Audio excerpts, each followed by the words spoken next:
Son görüşdə komissiyalarla gələcək iş üçün böyük əhəmiyyət kəsb edən 3 layihə sənədi barədə razılığa gəlmişik. Telegraf xəbər verir ki, bunu Ermənistan baş nazirinin müavini Miguel Qraqaryan, Ermənistan və Azərbaycanın müvafiq komissiyalarının sərhədlərin delimitasiyası məsələləri üzrə iş barədə jurnalistlərə deyib.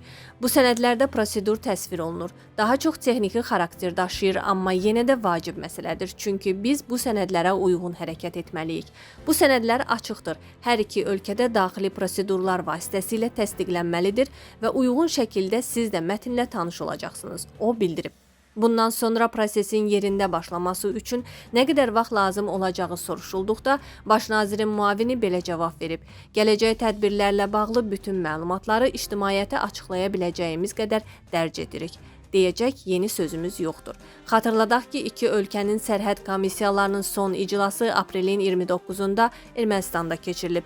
İclasda Azərbaycan nümayəndə heyətinə baş nazirin müavini Azərbaycan və Ermənistan arasında dövlət sərhədinin delimitasiyası üzrə Dövlət Komissiyasının sədri Şahin Mustafayev rəhbərlik edib.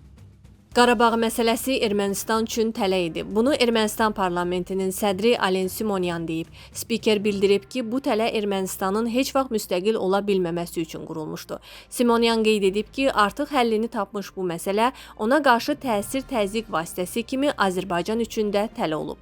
Qarabağ hərəkatının səhifəsi artıq bağlanıb. Bu məsələyə bir daha qayıtmamalıyıq. Bu, yeganə düzgün yoldur. Ermənistan parlamentinin sədri əlavə edib.